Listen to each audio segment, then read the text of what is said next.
Welcome to Below the Line, where we talk about working in Hollywood from the crew perspective. My name is Skid. I'm a former assistant director and your host.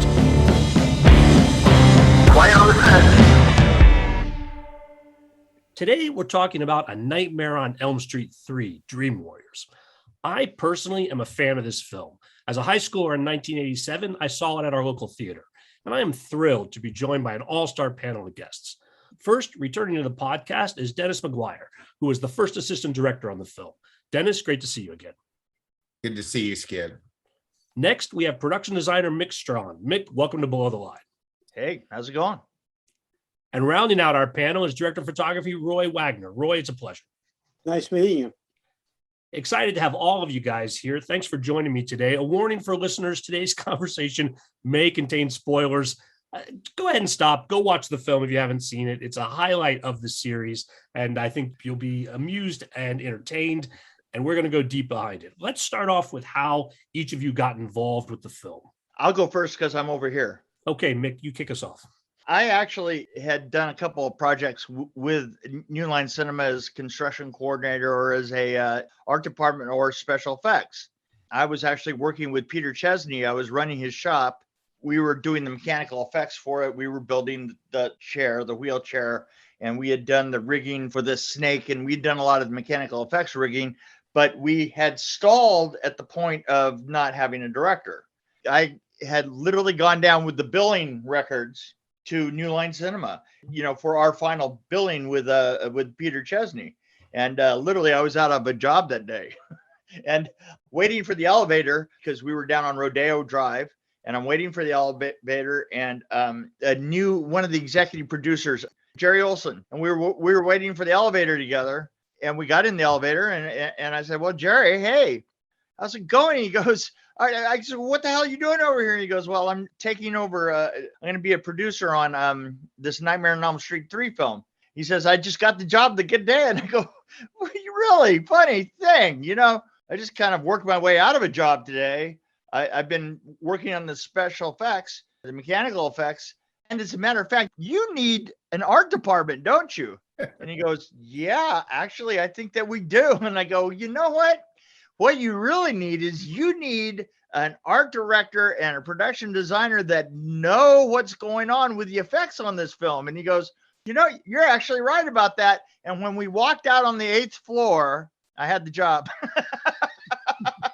You basically talked yourself into the job, Mick. Well, it was the perfect elevator pitch. I had everything on my side. I knew Jerry. I knew the film. I knew the effects. I was a shoo-in. My God. Look what you got yourself into. Yeah, and look what I got myself into. My God. Now, Roy, were you already associated with the film at this point, or did you come later? No, I had done a film previous with Rachel. She was the assistant director on it. She'd had a lot of problems on the film. It was just a lot of abusiveness, and I always took her side and tried to help her get through it. I didn't know anything about Rachel. I just knew that she was an assistant director and she was in trouble. I've always loved assistant directors and thought of them as friends. Rachel Towley, who was the first AD on your previous film and was a line producer on Nightmare 3. So when the project was almost finished, Rachel said, "I'm getting ready to do another movie. Have you ever heard of New Line Cinema?" I said, "No, I've never heard of them." And she said, "Would you be interested in doing an interview with a director?" And I said, "Sure." I was always interested in getting paid, making money. So I went to offices in the Pacific Theaters building, which was on San Vicente or something like that. And I went upstairs and there was Chuck Russell. And I had a great meeting with him. I mean, he said, "You're hired, and we'll talk to your agent." And I had a great meeting with him. And I walked out and I said to my wife, I said, "Wow, that was the best meeting I've ever had." And I didn't hear anything from anybody, didn't hear anything from Rachel, didn't hear from anybody. And suddenly I hear that they've started this movie, Nightmare on Elm Street, and I'm not involved with it. And I'm pretty pissed off. So I'm sitting in Copper Penny on Sunset Strip, and this has gone on for some time. And we all had pagers, and I got this page, 911, to a number I didn't know. So I went to the phone booth outside. It was Rachel. I wanted to say, go fuck yourself, because, you hadn't even called me to tell me that I didn't have a job, but, being the Hollywood whore that I am, I decided to see what was going on. She said, we're in big trouble. We're way behind schedule. I said, when did you start? And she said, 4 days ago. I said, how can you be behind schedule in 4 days? 4 days. And she said, we're in big trouble and we're going to replace the cinematographer. Well, okay. So I come to UCLA tonight and don't say anything to anybody on the set. They don't know anything about what's going on. So I went to Chuck Russell's trailer and Chuck Russell, the director of the film. yeah, so to speak. If I'd only known. But I went to his trailer and he said, we made a big mistake. And I thought, wanted to say, no, you made a big mistake because it was his choice, but I didn't. And he said, we'd like for you to start tomorrow. And I said, oh, I had not read the script. I knew nothing about this. Fortunately, I'd been trained by a cinematographer who was accustomed to working fast and not seeing sets beforehand or any of that. And so his name was Harry Stradling Sr. So I kind of walked into this thing, not realizing the first night's work. I fired the crew. I replaced the grip and electric and the camera crew because I felt like maybe it's not the cinematographer, maybe it's the crew. Maybe there's an issue there. So you have to kind of start with a clean slate. And that first night was in the graveyard, which was a huge undertaking. We had to rig cars for effects, for flashing lights, and we had to light this big giant area. And the first shot that I did in the movie was the drive up with John Saxon and Craig Lawson in the truck. And we had a Chapman crane, a little Nike, I think it was crane. And the truck pulls up into the shot and we can see the guys reflected in the mirror. And then as they drive away, we crane up and you see the entire universe. And The junkyard, yeah. yeah, and we were using ARCs in those days. We were not using HMIs for the most part. And so, my crew had not seen this location.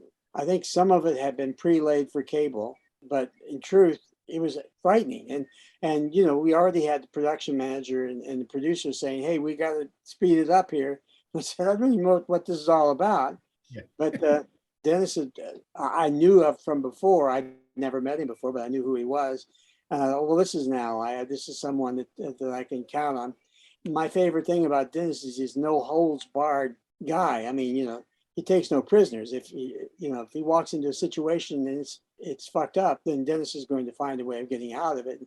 And so I just tried to hang on for dear life, and Dennis would fight all the battles. We made our day. We did. First day, and it was tough. I think we went back, didn't we, Nick? We went more than one day. I think that we actually wound up back up there to do a lot of the stuff around the pit and the close-up. And I don't think that we were any more prepared than anybody else. Yeah. In all honesty, I think that we just did the outside of it. We had not gone in. We did that later. This is a picture of me in the pit. You can look on my face and you can see I'm asking myself, what the fuck did I get myself into? Roy, that was the big dramatic killing of Saxon, right? Yeah. He got impaled. You guys had to do a stake through his chest. So And I might say that we also did all the plates. That's right. We all did the plates for the Freddy skeleton, the Harryhausen kind of images and stuff like that. The stop motion stuff. And the truth of it, I think those plates were shot, I believe it, with at least a Mitchell camera, but possibly VistaVision.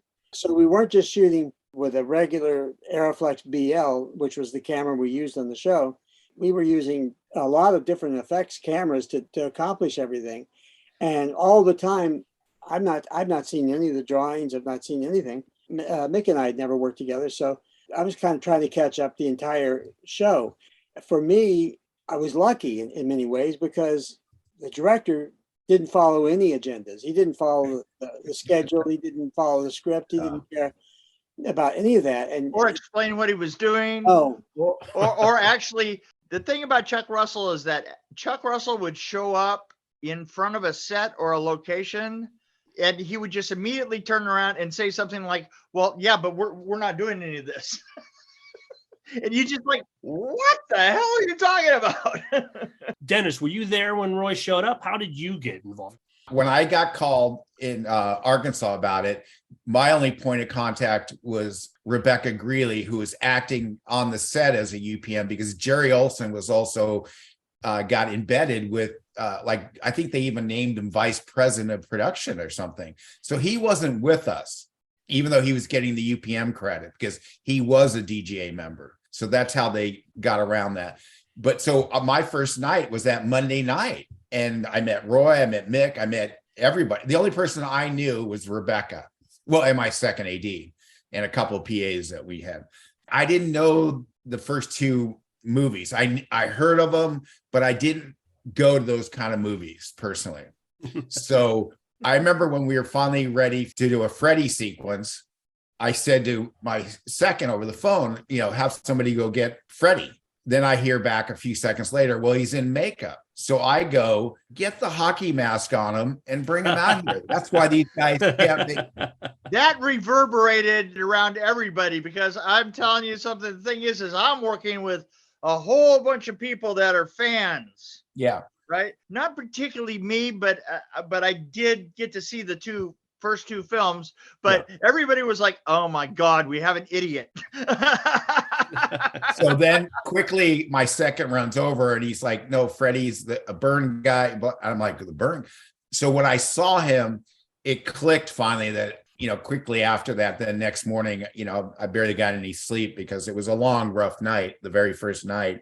And like I said, I'd been gone for 15, 16 weeks anyways. And so I literally only had Saturday and Sunday to kind of recoup, be around my family, hit the ground running with Roy, who I didn't know. And we had to get through this thing. And so eventually we finished there. And then I think the second week, didn't we move to the VA hospital in Westwood? Yeah. That's where I first saw Freddy. That's right. We did the hallways, some of the Hallways hallways. and rooms and the kids in the hospital beds. So I had gone through a week with Roy and also with Chuck. So we're at UCLA. And then I remember the one night we're in one building at UCLA that they let us be in because it wasn't being used. And Mick, you guys set up like was it an operating room? I don't know. It was a room with a bunch of stuff. And of course, once again, Chuck showed up and didn't really have a game plan. So I was kind of pushing him through. So finally, we're in hour 14 or something. And we were only supposed to be there for one night. Yeah, on UCLA, right? Yeah, at UCLA, a Veterans Hospital. Right. Next to UCLA, the VA. I finally said to him, I go, Chuck, how much do you have left? And he says, I need this, this, and this. And I said, okay, that'll be an hour minimum. So I go to Rachel, and then we also had Nikki Martin. Marvin was really Nikki talented. Yeah. So I go to Rachel, I go to Nikki, I go, all right, here's the deal. He wants 3 more shots. It'll be easily an hour to get through it. I don't think it's worth wrapping and coming here and shooting because an hour tomorrow will turn out to be 3 hours minimum with him. And then we have to move across the VA hospital to another building in the middle of the night. Not a good idea. So they go, okay, we'll bite the bullet, pay the overtime. So I go, okay, Chuck, I got you an extra hour. We got to shoot. We got to get going. So we do his 3 shots. And I said, okay, great, everybody. Tomorrow we end up in building D across the way, blah, blah, blah. And in the middle of this, he goes, no, I'm not done. And I look at him and go, what? He goes, well, I want to do this. I go, no, Chuck, I got you the extra. And I'm saying this in front of the crew. I go, Chuck, I got you the extra hour on the promise that we were done so we could open up tomorrow in the other building. Now you're wanting more time in here? I go, no, I'm not. No. So he got mad at me. We walked outside, had some words, and I go, Chuck, I asked you, you told me, now you're going back on what you said? I go, no. So then we ended up shooting a couple more days. So it got to the point where I was actually starting to just push him around, because I didn't really care. Go ahead, fire me. I'll go home, sit on the beach in Malibu, happy camper.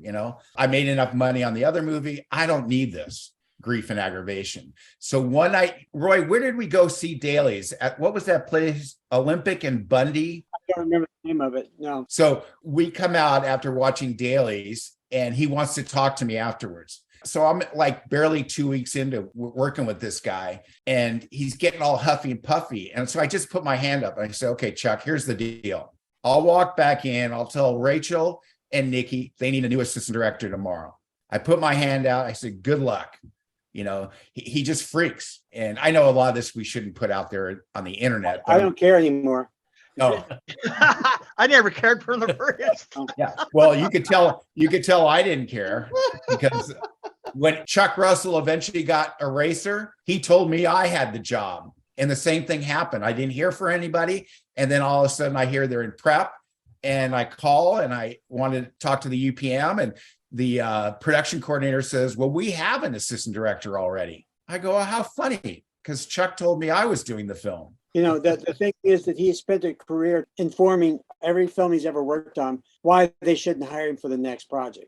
You got it worse than any of us, Mick. I mean, with all the work that you were doing with just sets. And I asked Chuck one time, I said, how do you get away with all this? How do you really? I always wanted to know with him what he told me. He said, once you get them pregnant, they can't do anything to you. Yeah. Yeah, God. The most telling story about Chuck that exists. Okay. We filmed a forced perspective staircase, right? Yes. Mm-hmm. Okay. When we were filming that, I had asked, what are the shots at the top? Yeah. And we lined that out exactly. And then I said, well, when we're in that room and we have that door hanging there, the door to nowhere, which was meticulously set up. I mean, it was literally hanging in the air, so like a trick, right? And it was all lined up perfectly. And then we were going to be at the top of that, and we had literally cut a hole in the ceiling of the warehouse in order to get the downtown. camera. We had taken out struts out of the warehouse in order to make that set work. And he got up on a crane. Do you remember when he did this? He got up on the fucking crane and he sat up there and he said, I need the rest of the room up here right next to it. I need to shoot from here down. And we're like, no, we went over this meticulously. We know, we have storyboards. We know how this looks. And he goes, well, we might know that, but I need that room up here. And he sat on the crane that day and waited while we hoisted the flats up. I mean, just literally just to put the edge of a wall back there, which probably he literally sat there for an hour, up in the air, right? Sat on that chair and waited for us to do that. Nothing was ever his fault, right? No. Oh, He would blame everybody else. And I'm sure that's what happened to the other cinematographer. so after that night of watching dailies, and then he freaked and realized that I didn't care if I was let go or not. He backed off. He's like, oh, no, I didn't mean that, blah, blah, blah.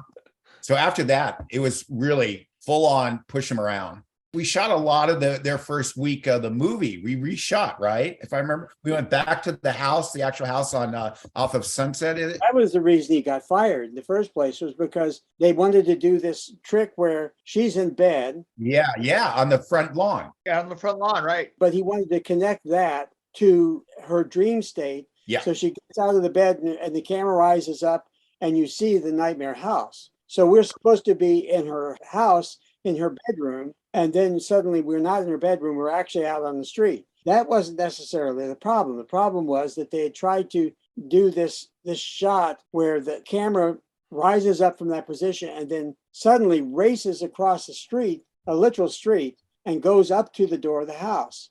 I saw all the cribbing they were building for the crane. I said, well, you can't do this.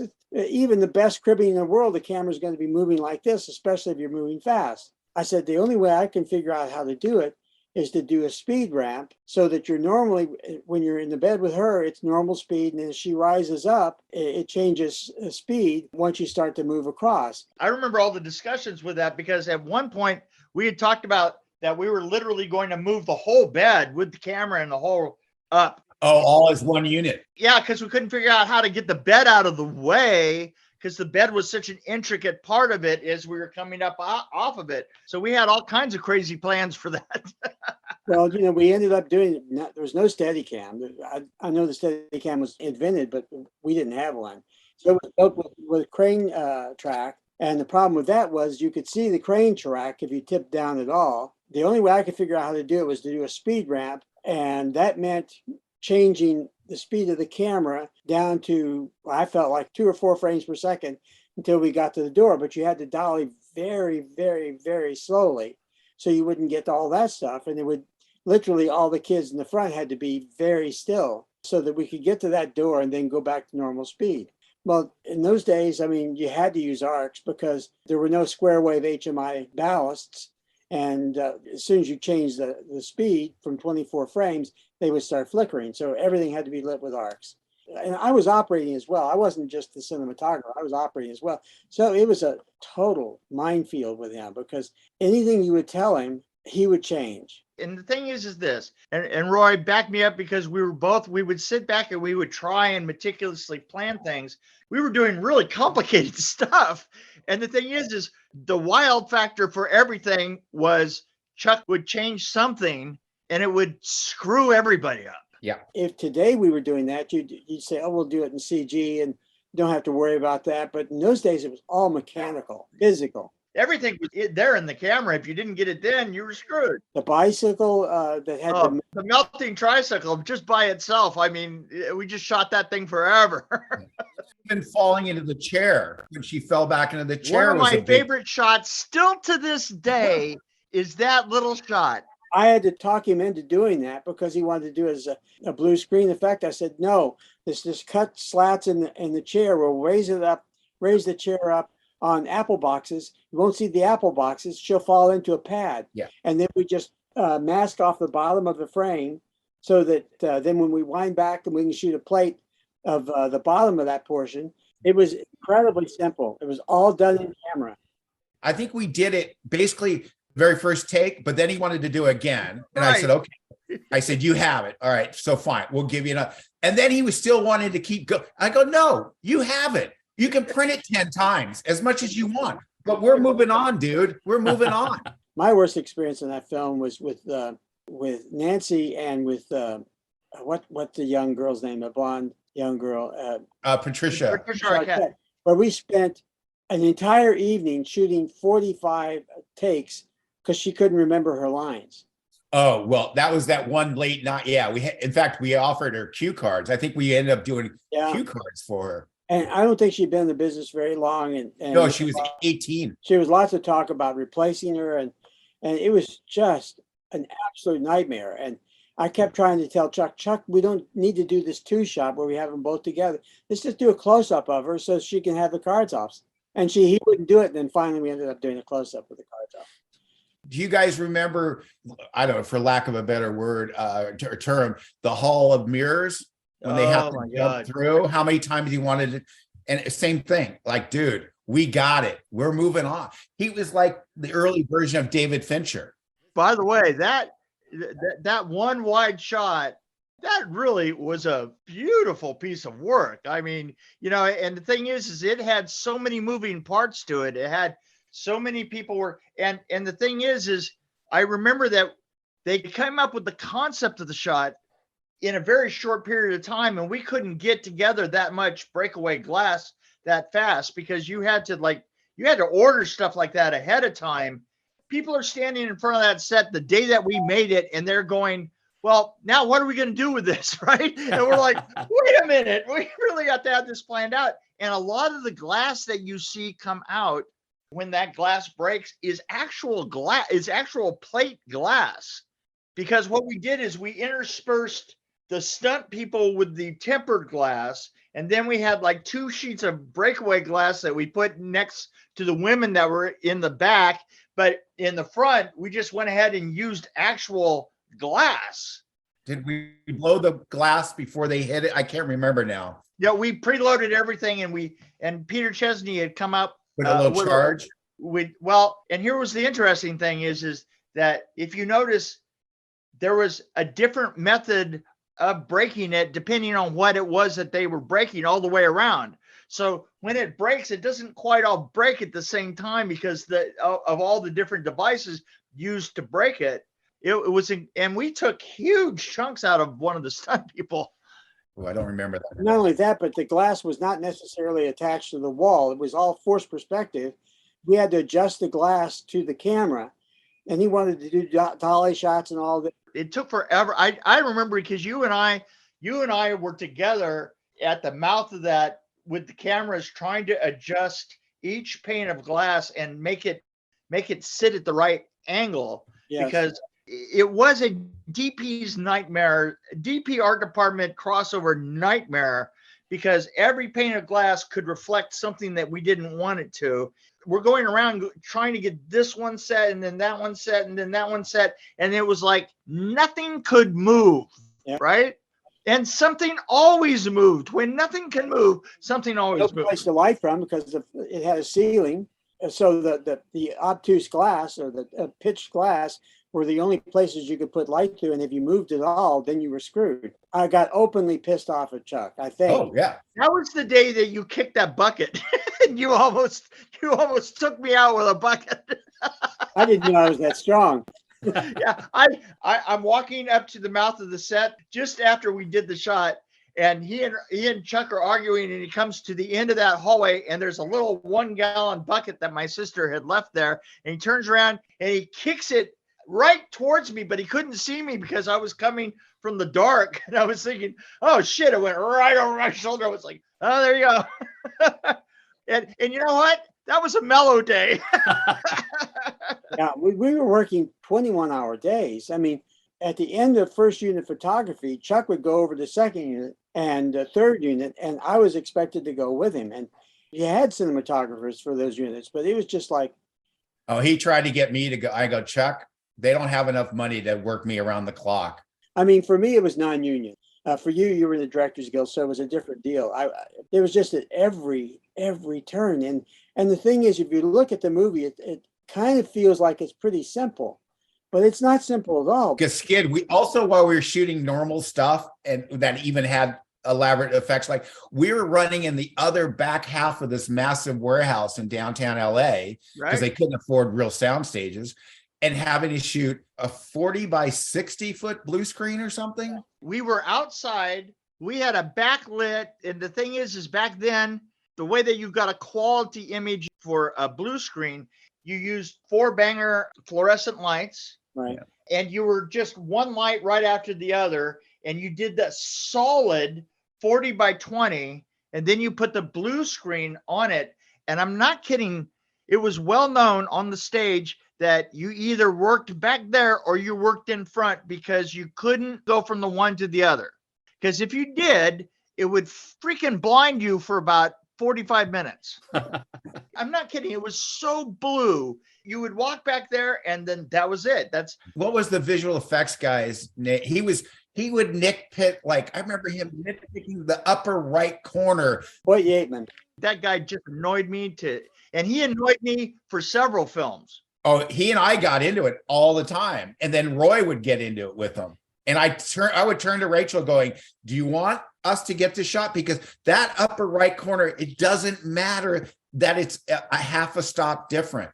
Right, Roy? Yeah, and definitely film was much harder than digital because you had to have an even exposure. But we weren't using half of that screen. That was a huge screen. Yeah, that was an enormous screen.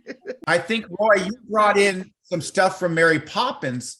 I had worked at Disney, and I moved around. So you showed him sodium vapor, and I said, you're never going to get the screen that even. I said, you're going to have to rotoscope it. It's just not going to happen. And because we had dead hanging bodies in front of it. Sometimes, and then other stuff. I'll never forget one time with Chuck, we were talking, and he said, this is ridiculous. We can't get extras to hang from these things and actually.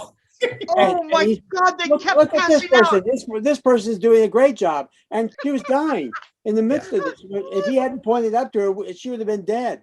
Thing is this, and this was the weird thing about back then, extras would do anything to be on the film. And here was the problem, is they wouldn't let you know that they were about to die. Yeah. They just hang there in these harnesses. If you've ever been in one of those harnesses. Oh, they're so uncomfortable. It's so uncomfortable. You only have so much time in one of those harnesses. And so many nuts. Yeah. And the thing is I'm not kidding. If you're a guy, it literally feels like you're hanging by your, you know what I'm saying. But the thing is they wouldn't say anything. They would say, oh, I'm fine. Oh, I'm fine. Oh, and they were out. It was no reason for them to hang that long, but it was just every turn we were kind of hand making everything. Skid, we were literally having to do elaborate shots like that at the same time shooting real scenes with actors. For example, when we were shooting the Welcome to Prime Time Bitch set, which is a pretty set, we had to walk away from that set And so effects could take over at a certain point. Oh, he would argue with me. He would want to sit there and watch Mick and his crew work. I'm like, no, we're going over there and shooting. We're not sitting here while we watch Mick and his group work. I go, it doesn't work that even I would say to him, even on major films, we don't do that. We're going to go over here and shoot while they're working. And then they come over and they say, we're done. And we go back over and we shoot it again. So in fact, we would have that set. I don't know how many different versions of that set you had, but I do know that the bedroom set or the living room set, we had a number of different versions of that set because you had to build one that was for mechanical effects and one that was just for actual work, because some of those floors or some of those walls, we'd turn them sideways so we could photograph them. And the other thing was you guys would have to take certain sets over to the blue screen and turn them upside down, turn them on. Well, how about that kid, Joey? The guy who was playing Joey. Oh my God. The things we put this kid through. Yes. I mean, the Joey character was mute, and his nightmare sequence is him getting strapped to a bed by a seductive nurse. I think that was Joey's first film. Yeah. We stretched him out over a bed that was in a pit. We put lamps underneath his butt so that he literally, his butt was burning and he's squirming. And remember when we said, hey, you don't have to squirm anymore. The camera's not. And he goes, you're burning my ass off. Yeah. That guy. And then we put him up on his side outside. Yes. We spun him a couple of times. The ultimate thing is then we went and we filmed like 3 weeks later and we did the chest. And he had to lay in this bed and literally piss in a pan for 16 hours so that they could do the effects of come get him, bitch. But Skid, his reward, though, for putting up with all that crap was doing the scene with that Playboy bunny topless, who Chuck eventually slept with. Oh, well, that's a shocker.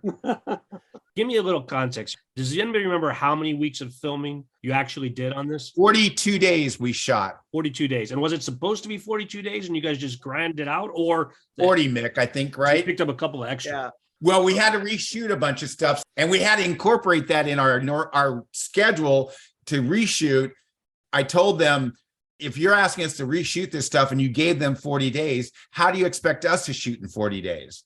And reshoot all that stuff. So I think Rachel argued with Bob Shea and Sarah Risher that we needed like two, and that was a big deal to New Line to go 2 more days. Well, it was interesting with New Line, right? Because the Nightmare franchise is what put them on the map. Yes. And right. The first one, again, low budget, but it sounds like 3 in. I guess I'm a little surprised that they're not investing in this flagship property at this point. Wait a minute, because Skid, let me put this in context. Here's the thing. Nightmare on Elm Street was a huge hit for them, okay? But then the second one wasn't as big of a hit. Now, here's the thing. At that time, there was a certain amount of attrition per film when you got away from the original one, right? You know, the second, the third, it's just a natural thing. But here's the thing. Bob Shea, and I was in the meetings with him originally about this. He said, we're going to turn this around. 3 main things. First of all, we're going to let Robert Englund off the chain. We're going to use his abilities as an actor, which they hadn't before. I mean, they started to let him have a personality. That was one. The second one was they kind of fixed the Superman problem that they had. Superman problem in this case is, well, eventually you have to go to sleep and you're done, right? But they wrote it that we were going to pull people in. So it kind of gave the whole idea a fresh take. And then the third thing, and that was kind of my thing, is the third thing was I said, we're going to pull it on stage instead of being out on location. We're going to see if we can hype all this up a lot. You know, we're going to go further with the dreams than we ever did before. The thing is that's what he was betting on there, is that all those things would actually, you know, reinvigorate the series, because by the time you're doing the third, that was a pretty dicey thing back then. The third could have died easily. And he hit a home run, because if I remember correctly, you may know the numbers because you're closer to it, but I think Friday night they opened at like $9.5 million gross in the theaters on a $4 million movie. So that first weekend, I forget what the total Friday, Saturday, Sunday was, but they hit a home run. Oh, absolutely. Yeah. The thing with Nightmare 3, they threw a lot of money at Nightmare. I think they'd spent more money on than any previous one, but it all went to effects. All went to the physical. There was nothing left over to pay anybody. It was just, so what, you had to work a 20-hour day. That's the way it was. Literally, that's the way it was. It really was. If we had any great assets in this, it was Frank Darabont and Nicky Marvin and Bruce Wagner. Bruce and Nicky and Frank were really good writers. Nicky went on to be the producer and truly the writer of Shawshank. Shawshank, yeah. They were kind of keeping it all together. And then Sarah Risher was extraordinary. She just had a baby and she kind of put up with everything. And Nicky represented another company. She wasn't with Design. The other money. Yeah, it was a company that had done a lot of pornos and made a lot of money, and they gotten sort of legitimate. Skid, you were about to say, it did start out chaotic because I got that first call even on a Wednesday. Roy said he was called on Thursday. So I was called on the Wednesday and they knew they were in trouble. It doesn't sound like things really settled down. It never settled down. No, it never. It was balls to the wall. Basically shooting on a shoestring budget, or at least from a crew perspective. And then I think it was $4 million roughly. Do you remember, Mick? It's put 3.5. 3.5. There you go. 3.5. Yeah. And a director who maybe first had timer. to take a role to get him through it. Yeah, here's First the thing. I mean, basically what had happened to the other cinematographer, he was very talented, but he did not have the experience that I had. And I don't know who the assistant director was, but Jim Banky, who became a producer. But Dennis had a lot of war wounds, as well as I'm sure Mick had, and we were just not. We were going to get what he wanted, but we were not going to put up with the bullshit. No. So we ended up doing it. They literally ended up having to put me, because I fell asleep driving home one night, and they had to put me in, I think, the Chateau Marmont or something like that for the length of the show. But it was grueling, and for me, I was never away from the camera. I was operating or lighting, being the director of photography. And to be honest with you, my job was far less difficult than Mick's was, who was building, I don't know how many sets you ended up building, but you built a ton of sets. Plus overseeing the effects and everything like that. And Dennis, who was, he was the interface for me with production. Normally production would come to me and start screaming and yelling at me, but Dennis just didn't put up with it. Skid, I came out of the prop maker world. So my first job, real paying job, I had done stuff on things that my father had done, but I was a prop maker on All the President's Men in 1975. So I built sets until the early 80s when I asked after I had been on Only When I Laugh, a Neil Simon movie, I asked if I could interview as a PA, set PA. Even on that film, when sometimes the grips would have trouble trying to figure out which walls to pull or something, and I would go the key grip. I was the key set PA. So I go, well, if you pull that there and pull that, fly that piece of furniture, there's block and fall up there. So fly that big credenza thing out, and then everything else can flow. And these guys would turn around and stare at me until the production manager, executive producer said, why don't you guys listen to him? He built the fucking set. And after that, a very famous key grip, Dick, I can't think of his last name, came up to me and stood next to me, said, so you built sets on this? And I go, all of them, all the apartments, the Joe Allen, all. Yeah. I go, yeah. 16 weeks. We built right through this Screen Actors strike in the early 80s because there was so much construction. And so, yeah, so I knew how difficult Mick's job and all those guys. And the only thing that stopped when we got involved was the chaos. It was controlled chaos. Chuck. It was controlled chaos. And I mean, basically we were all fighting for our lives. I've written a couple of books about different films, and I wrote a book about Nightmare on Elm Street 4, which I considered a really positive experience and kind of an interesting, big, last of the pre-digital films and stuff. And the thing is I've gotten interviews and stuff, but the experience of Nightmare on Elm Street 3 just wasn't a happy experience. It was really hard, and I am super proud of the work I did. Don't get me wrong. But at the same time, it was just a pure shit show, just all the way. And for me, it was horrible because I didn't know anything about the concept. And Jerry, who I know is a friend of yours, But Jerry was on my ass from the first day. Make it darker, make it darker, make it darker. Because apparently on Nightmare 2, you could see too much of Freddy. Yeah. And he wanted it darker looking. Right. Well, I've been known all my life for being, look at what you're seeing right here. I'm Right. a dark cinematographer. And for Jerry to do this, we're shooting film and I'm doing what he's saying. I'm stopping down further and further, not wanting to do it, but it was difficult. I remember at one point I had everybody saying, well, I'm over budget. It was a really strange argument because they came in and Rachel says, you're over budget, you're over budget, you're over budget. And so I fired everybody and showed up by myself the next day and walked out onto the set. Let me just say this. That is kind of the way that you get an instant amount of respect from everybody, because the fucking bunch of people just freaked out. Within 2 hours, my entire crew was back and nobody ever said anything to me again about budget, ever, because they were afraid that the same thing was going to happen again. I had gone so far with the chaos, It was like, okay, look, you know what? If you want to have chaos, that's all right, but you just keep paying everybody, right? And it was a free-for-all. I think the two of us talked quickly on about when we sort of started clicking that the mistake they made was not firing Chuck. Yeah. Oh, yeah. Oh, absolutely. I mean, Nikki could have directed. Nikki was really smart. She could have directed that movie. Well, there you go. She was literally the brains behind the entire operation anyway. The Little Big film tried to be prepped properly with the storyboards and talking about the exact shots and whatnot, like you would do. And he couldn't abide by it. Right.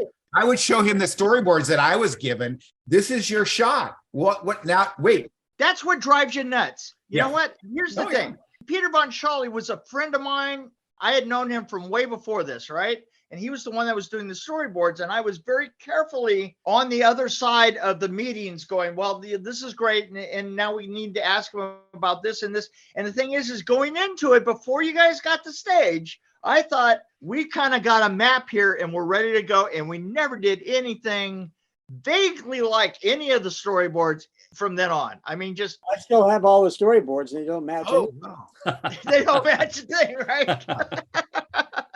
I'd have the storyboards in my back pocket, of course.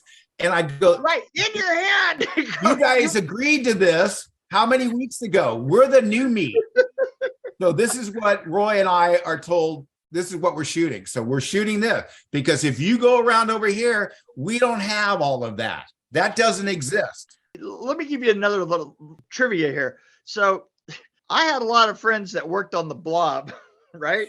Which was his next film. And the thing is I'm sitting there and I was trying to describe to a couple of the effects guys. They said, well, what is it like? And I go, well, all that preparation that you're going to make and you're going to go to the boards and all that, you're not going to do any of that. I had them calling me while they were shooting The Blob going, holy shit, when you said that, Yeah. I thought, oh, well, yeah, that's right. Sure, they're not going to go according to the boards, but you're absolutely right. Yeah.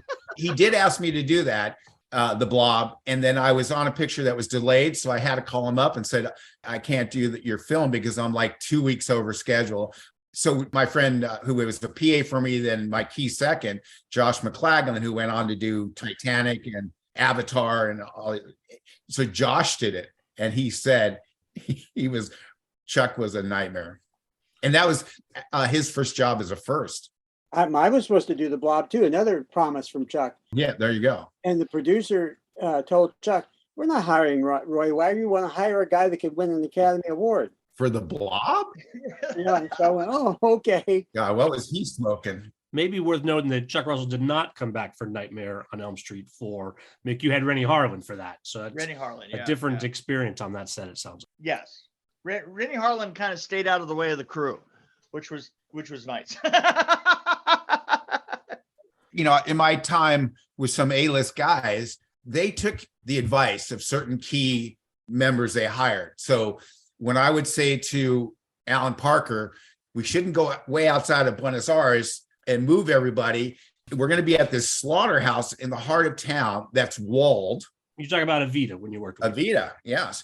And so he was looking at me funny in prep, but the Academy Award-winning British production designer got this smile on his face. And then he piped up and said, yeah, it would be easier and better if we built a couple flats back there. We have the dirt roads already, blah, blah, blah. We have total control. We can get Madonna from the hotel to this secure location. So certain directors will listen to key players like your production designer, your cameraman, your assistant director saying, this will make your life easy if you can go this way and do it. How about the snake scene? His name is Snake Scene. Roy, I'm glad you brought it up. I want to talk about the scene where Freddy turns into a snake. A dick. A dick. There's A so dick. many different That versions. was a dick. We did get a good chuckle the first time we saw it because we didn't see any of this in prep. The funny thing about that was, and I was the liaison, and I kept saying, well, what color should this be? And they say, oh, well, obviously it should be just like his face, just that same model thing on the face. When I went and talked to the effects guys, and we literally had discussions about it. Yeah. And I said, well, they wanted to be like a dick, right? Because obviously it couldn't be anything else if you made it look like him, right? I can't remember the name of Patricia Arquette. but we get it on the stage and we get it set up there and they go, this looks like an enormous dick. And we go, yes, we've been telling you that for weeks. It's a dick. And when Chuck finally saw it, it had to be repainted on set. Decisions about what that was. We had a great puppeteer. The team of puppeteer people, amazing. Great job with it. Yeah. Really, they really did. No, and the stuff we did when she had to get picked up and then we had the stunt girl slam down. You had to build a set higher, Yeah. crane underneath it so we could raise her up. And Skid, let me go through this just to give you an idea of all the parts that were moving in this. First of all, when she stands there and the floor starts to rumble, there's a mechanical device that was a bunch of roller skates with football helmets on them. And they rolled around the floor and then they rolled up the wall and they broke all that out, which, by the way, the very first time that we did it, the effects guys, they had a clip that they hooked the track to the rope that we used to pull it. Well, yeah, there's a bunch of guys pulling. And what happened was we got 20 people to pull it and they didn't let that go the first time. And we literally took the track and stretched it across the set and it didn't even touch the walls the first time. Roy completely remembers that because he's in there. He's going, guys, Got to go over here. let's go. This is the one time I literally had 20 people pull on that rope. About halfway through, I really pulled together what had happened and that we had pulled the track all the way through there. And we stopped and everybody looked absolutely panicked about it. And I started to laugh. And I swear to God, because Well, that set was 3 different sets, if I remember correctly. that's right. It was so that was one set. And then those walls stayed there while we did the first of the snake, which was her being swallowed and we pulled the snake off of her, right? And then we had the puppeting that had to be done. And in order to do that, we had to take the walls that were there and we had to put them 8 feet high up on another platform. And we moved those walls over. And then there's a camera crane. Then the stunt person is standing on a camera crane and lifted up into the set and then dropped. That's the funny thing about the way that it worked when you were using gravity and stuff like that to do your effects and stuff. You think you're looking at one set and what you're looking at 3 or you're looking at 4 sets, right? Well, they all had to look exactly the same. I'll give you the funniest thing about that whole thing is when we were done with that and we were talking with Chuck Weiss, the editor, Chuck gets back to us one day and he says, we have a problem in that at the beginning of that sequence, it doesn't make sense. The floor starts to float up like this. And then all of a sudden, when the snake goes up the wall, we get it. But we've had this period of just the floor floating and we need some way to explain that that's a snake. And Peter and I are messing around at Peter's shop and Chuck sends that message over. And I said, I have an idea. Go get a Clorox bottle and tie a rope to it. And I'm going to go across the street and I'm going to get a oriental carpet that's sitting in that secondhand store. And I remember to this day, I paid $12 for it. And we came back and he had an old Mitchell, 35 millimeter Mitchell, and he aims it down at the carpet. And we literally pulled the Clorox bottle underneath the carpet. And here's the thing, to this day, that whole incredibly complicated sequence, Predicated on. first thing that you see is a Clorox bottle. And here's the thing, is once you know that it's a Clorox bottle, you see the Clorox bottle. It's crazy. It's like, I tell that to people and they go, oh yeah, right. It's a Clorox bottle. And then they come back and they send me messages that go, holy shit, that looks like a Clorox bottle. Sometimes it's the littlest shots that save the biggest effects, right? Absolutely. And the truth is that was all the way through this film. It was like, yeah, I've always said that motion picture is the last vestige of the Industrial Revolution because we do everything by hand. Yeah, absolutely. And in those days, there was no CG. I mean, photochemical optical effects were expensive. And so we were trying to figure ways of not doing optical effects and doing them in camera as much as possible physically. I mean, it would be so easy to do the snake scene today in relation to what we went through. It was just, there was no money for anything. And so it had to be ingenuity that won out. So certainly the Clorox bottle sounds perfectly right to me because that's the way it was all the way through the film. And we left miles and miles and miles of equipment on sets and have to order more equipment because we had to go back. We couldn't take that stuff away because it would be impossible to match it. So we would leave that equipment so the effects crew could come in and shoot in that same set. The Welcome to Prime Time bitch number is a perfect example where all that lighting had to stay. We'd move on to the next set and effects or second unit would come in and do the mechanical stuff. Another classic scene where Freddy, as the television, picks the woman up and smashes her into the set. And that line, incidentally, he came up with on the set. He came up to Chuck while we were on the set and he said, I've been thinking about this. And I think I should say the line, Welcome to Prime Time bitch. It was not in the script. You know, it was that kind of innovation. So it was a lot of people who were desperate to try to make good because it was our careers. You know, we were trying to survive on the basis of this penny budget with an asshole director who only cared about protecting himself and getting laid by whomever might be nearby. And you can quote me. I don't care. I'm too old to care. The thing is that it was like going to war. When I was in Vietnam, that's the way it felt. You know, you were at war, and the only way you could survive was all of us buddies coming together and finding a way of protecting each other. And that's really how that happened. I had an incredible grip crew. They ended up doing Forrest Gump and Dracula with Coppola and the Grips from Hell. That's how they got their title. The Grips from Hell, right? Yeah, Pat Daly. Pat was wonderful. Incredible gaffer and really good group of people who just said, they never said no to me. You know, they just kind of went, okay. And, you know, the Grips from Hell helped a lot as far as riggings were concerned because they were used to doing big, giant things. And so they had to find a way of doing it in spite of the money. Yeah, Pat was a master rigger. He was a climber, you know, so he knew how to tie stuff. I mean, he was putting stuff up on, it was, and we were working way faster than even episodic TV. And the problem was you couldn't work ahead of yourself because Chuck would change it. Well, yeah, as much as he tried at times, I would, Well, thank God for you, because that was the only thing I had between me and Shannon. You know, because I adored Rachel and Nikki, so I felt so obligated because they were getting beat up by him. He treated them horribly because they were women. You know, Rachel would be crying. You should be. Oh yeah, exactly. You know, I'd see her on the back of the set wall, and I'm like, Rachel, we'll get through this. I promise you, we'll get through this. You know, people say they love this movie, and I look back and go, can't you choose something I really loved working on? Yeah. Right. That's what I'm saying is there's something about me that doesn't want to write a book about this film because it was just such a funky experience, you know? It was like going to war. It's the only way I can explain it. It's like going to war, except in war, you know who the enemy is. Oh, I knew who the enemy was. Yeah. We kind of knew that, This experience, as difficult and traumatic as it was, clearly you guys are still friends after we're going on more than 35 years now. And it sounds like it really did bring you guys together. That's what happens when you go to war. That's right. What happens. I mean, you're buddies forever. All right, guys. Well, this has been a lot of fun for me. Mick, just as happy not to have you write the book. We can let the podcast stand as the testament. And there you go. We're in agreement on that. Guys, we'll call it a wrap. This was fun. Thanks so much for being here today. You're welcome, Skid. You're welcome, man. It's great. Let me take a quick minute for closing credits. Thanks to Curtis Five for our music, John Wan for our logo, and to all of our listeners, I appreciate you. Please rate us wherever you get your podcast and tell your friends.